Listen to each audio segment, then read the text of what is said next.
Hey there, I'm Megan. I'm a licensed clinical professional counselor. I'm ACE, a certified personal trainer, a CrossFit level 1 instructor, and precision nutrition level 1 nutrition coach. Just wanted to do a vlog today on a little bit more about EMDR. I end up having to explain EMDR frequently, especially for people who are seeking out therapy services for all types of issues, trauma, which I'll talk a little bit more about what trauma really is, or even just people that struggle with self-doubt or a low self-concept, people who are getting ready to do something big in business, just trying to grow their confidence. EMDR is great for all these issues, great for anxiety, works well with depression. It's really, really good for changing any negative thoughts we might be having about ourselves. So I want to talk a little bit about trauma, like I said, because a lot of people are confused about exactly what trauma is, and a lot of people may actually have been victims of trauma and they don't even really realize that. So really what I'm talking about here is big T, like big trauma, like what we would consider an obvious trauma, like childhood sexual or physical abuse, having been in a war type scenario, being a veteran, and seeing combat or going through something difficult there, abuse in relationships, right? These are all just clear abuse situations and traumatic situations. Sometimes though, what we don't consider trauma are some smaller things, like even just having a coach kind of put you on the spot as a kid, or being embarrassed at school, or having a best friend move away as a kid, or even moving as a kid can be traumatic for a lot of kids. I see a lot of kids whose parents get divorced, and it's a very common thing to have happen, but sometimes kids are still just unavoidably traumatized through that process. So we define trauma as anything that the person doesn't have the emotional capacity to handle at the time the event occurred, right? Anything the person doesn't have the emotional capacity to handle at the time the event occurred. When we're kids, our brains, especially our prefrontal cortex and executive functioning, our ability to rationally and logically understand what's going on around us, it's not fully developed. So some things that we might be able to fully have the emotional capacity to handle right now, we cannot handle when we're younger.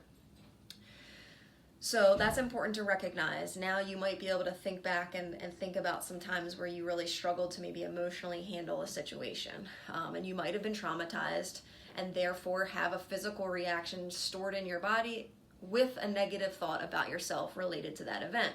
For example, if you were, we'll just use big T's to keep things really clear. If you were a victim of child abuse, if you were to think about that memory or parts of the memory now, and you get an emotional, physical, visceral response to thinking about that memory, you might not have fully processed that trauma. It's still stuck, right?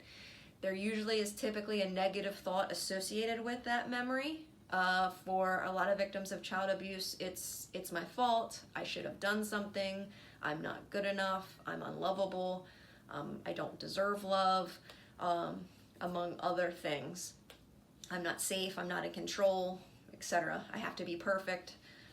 Could be any negative thought about yourself that gets attached to that memory. And the reason for that is that when we're younger, we don't have the capacity to see our parents as whole, separate human beings who've had lives, far beyond before we were born. We see them as just mom or dad, and their job is to love and take care of us. And when they don't do that, a lot of times the only way for us to make sense of that is to take personal responsibility for what's going on. I must have made a mistake to deserve this, or I should have done something to prevent it.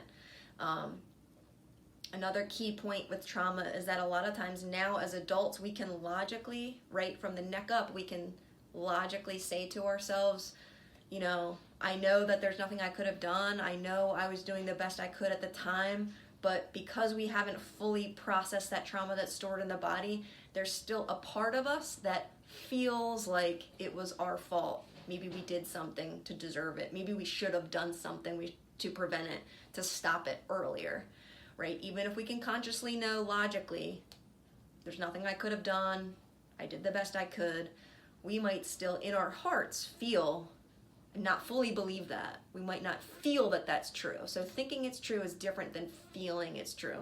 And what EMDR does is really helps people both logically believe, I did the best I could, I was just a kid, and feel it in their heart. And once we can get those two things online, we can prevent that negative statement that they have about themselves and that feeling from affecting their present moment interactions.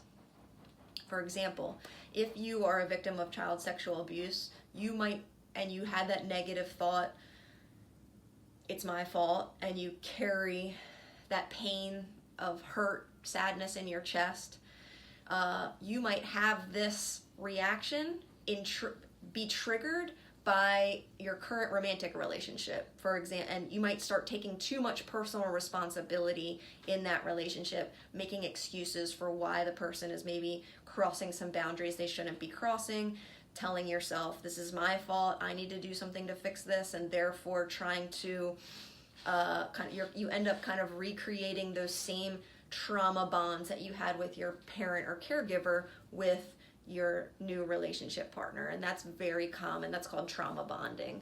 And EMDR, when we go through and reprocess some of this trauma and reprocess and implement some new, more positive cognitions that we would like to believe, that we'd rather believe about ourselves related to these memories, and get rid of that negative visceral reaction when we think about it, right? It becomes just a memory. Now we can start interacting with people in the present moment in a more healthy way that supports our personal growth as human beings so that we can rise to our highest potential, right? So another way I say this is that sometimes trauma leaves a sore spot, and then what happens is in the present moment, certain things nick that sore spot, and we end up reacting to this thing in the present because we're carrying this pain and this negative thought from this past event. So let me go back a little bit. I want to just explain some about sort of the acronym EMDR. So EM stands for eye movement, and I used to use eye movement, but what we're really looking for is any bilateral stimulation, right? So when I look right, the left hemisphere of my brain fires. When I look left, the right hemisphere of my brain fires. So sometimes I would kind of sit ships in the night with my client and have them follow my hand back and forth while they held their traumatic memory. And I'll go more into the process of EMDR. Just want to kind of explain the acronym a little bit. I don't use eye movements as much anymore. I do with some clients, but now I use more of a tactile sensation. So I have this thing, it's just called a tapper. Very, very simple device. Sometimes it's intimidating to people, but it's super simple. You just flip it on, and you can see the light going back and forth represents how fast these are buzzing back and forth. So I just have clients pick a speed that they like. You can see I can speed it up, slow it down, and they just hold this while we talk, and I'll turn it off and on as I want bilateral stimulation to occur or stop to give them a break. We can also use sound, so I can hook this up to some headphones, and some of my younger clients like the sound, especially with the tactile sensation. So what we're doing is we're basically mimicking a lot of what happens during REM sleep, rapid eye movement sleep, right? So when you're dreaming, you're going through a phase of sleep called REM sleep. And we know that there's bilateral stimulation of the brain happening at that time, and that's partially why the eyes are moving back and forth. When we're dreaming, what's happening, and when you have bilateral stimulation happening, what's going on is you're able to make more creative association between things, and it can help processing happen. So it can help us see things differently. And this is what's happening when we're dreaming. Our brain is really chewing on a lot of information, and when we're dreaming, we really are processing things. And dream sleep is really a time where we sort of integrate a lot of information from the day and work through stressors, and those creative associations cause us to link whatever topic we're dreaming about with a separate space removed metaphor. So for example, we're awake right now, and if I were to say hot and have you say that whatever comes to mind, I could probably guess that you would say sun or fire or the word cold, something very closely linked to the word hot. When you're dreaming, what happens is your brain sort of can make more creative associations between the word hot, and it goes several steps away, and it might pick something to represent hot that we wouldn't think of right away. So maybe like volcano, or like, I don't know. I would have to get creative. I'm not dreaming right now, but a lot of times, like for example, we dream about mice and insects when we're having worry thoughts, right? You could see how mice, it's like that chattering and, kind of bothering kind of feeling that insects give you could represent anxiety, but we might not think of that right away when we were awake. So what this does, and the truth is that we don't fully understand how bilateral stimulation is really working to help us process trauma, but there's a ton of research on its efficacy, meaning it works, and research over and over proves that it works. So it was originally created for veterans coming back from war, but now, like I said, we use it for all kinds of issues, just to change the way people both think and feel about themselves, really, and events that have occurred to them. So the D stands for desensitization, and that just is sort of similar to any phobia or anxiety, right? Like a lot of people who've been through a traumatic memory, they either don't remember it at all, right? That's called repression, and that happens for a reason. It's protective. We as human beings, we don't want to experience pain. We avoid painful, upsetting memories and experiences. We're wired to avoid that stuff. But unfortunately, some of that wiring can cause that stuff to end up getting buried, and it ends up kind of building and leaking out at other times. So a lot of times we end up then with panic attacks and anger issues and irritability and mood issues. So we gotta find a way to release that valve, and in doing that, like with any phobia that we would deal with or fear, or avoidance. So anytime you have a phobia of something, really what happens is that fear causes you to avoid it. This is exactly what we're doing when we have painful memories and we're refusing, we don't want to talk about them, we don't want to think about them. Just like if we had an avoidance of or a phobia of spiders, right? We maybe like avoid places where spiders might be. And if that avoidance interferes with our functioning, at a certain point we might seek help for that. And the most famous therapy for that would be systematic desensitization, which just means slowly exposing you to the feared thing. So maybe like we would talk about spiders and you'd practice using coping skills to keep yourself calm. And then maybe I'd show you a picture of a spider and you gradually expose yourself more and more to spiders and practice tolerating that discomfort. And that's basically what the D of EMDR means. We're going to teach you ways, if you don't already have them, to be able to cope with the discomfort that you experience when you allow yourself to feel these stored, painful, visceral reactions that come with the memory itself. And then once you've desensitized and you can think about the memory without having a physical disturbance to that, then we can go back and reprocess the memory and install a more positive cognition. So a lot of times this is something that the person doesn't quite believe yet. A lot of times I ask them, how much do you believe the positive statement? I was just a kid, I was doing the best I could. And on a scale of 1 to 10, maybe they're a 5 or a 6. They know that that's true, but like I said, they don't fully feel it.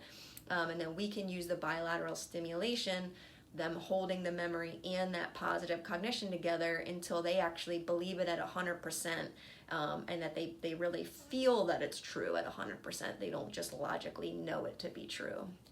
And now when we can get rid of the negative cognition, I should have done something, it's my fault. And they can feel like, no, I was just a kid. I was doing the best I could. If I'd done anything else, who knows? The situation might have ended up worse. Now they can let go of that pain that they were holding on to around the memory, both physically and mentally, and they can start to maybe have more confidence setting firm boundaries in their relationships, or feeling like they can trust themselves again and they can follow their gut and their intuition, and then that leads them to make better and better decisions. And do things more in line with the highest version of themselves, and that's what we want. A lot of times people need some help, and will, in the preparation stage of EMDR, will help them learn ways to really focus with the D part, the desensitization part. That's really the hardest part. If a client is, really experiencing a lot of distress around a memory, sometimes they'll numb, so they'll completely stop feeling at all, and that's very common. That's a sort of a protective mechanism that comes forward, that just sort of numbs them out. They tell me they don't feel anything anymore. They weren't thinking of anything during EMDR. And so, or they might dissociate. They might start to feel like they're not in their body, or they don't, that they feel like the world's not real, and that's sort of a protective shutting down mechanism. We don't want that. We want a person to be able to let their feelings out, sort of like, sometimes I describe like a faucet, where you can turn it on and let a little drip out, and then turn it off when the session's over, so that you can go out and live your life, and function. A lot of times I think people are afraid that if they do think about their traumatic event or start to do work on it, that it's going to be like knocking off the top of a fire hydrant, and that emotion's going to come out and it's going to be uncontrollable, and it's no wonder they don't want to think about it. They really don't have the capacity to tolerate that distress, and a lot of these traumas are really serious, and I don't blame them. So we got to do some work on making sure that they feel somewhat good about the fact that they're going to be okay, that they trust me, that that we're going to wrap the session up kind of whether we're done processing or not, and use some distress tolerance skills in session, so that 15 minutes before it's over, we can kind of collect ourselves and move forward with our day, even if we haven't fully processed the event yet. So that's EMDR in a nutshell. I'll give you a little bit more detail. So what I do is I'll say, we'll kind of go through and catalog however many traumatic events a person's gone through, and have them kind of label just, on their gut level, what is it that you feel when you think of this memory? Is there a negative thought that you have about yourself that goes along with this memory? I'll have them rate their level of distress on a scale of 0. The memory is not distressful at all, to 10, it's extremely disturbing for them to think about right now. And then I'll even sometimes in the beginning have them go ahead and pick a positive cognition, something they'd rather believe about themselves related to that memory. I'm safe now, it's over, I am good enough, I do deserve love, I was a child, I was doing the best I could. Those are sort of our example positive cognitions. We want to always pick a positive cognition that's framed in the affirmative, so it's always something like I am. I try to avoid using, I didn't, it wasn't my fault, because the brain still hears my fault. We want to kind of frame it in a positive way. I did the best I could. That's usually helps install that positive cognition so that people really believe it. So I'll have them hold all that, and then for the D, so I say, I want you to think of this traumatic event, whatever the worst part is.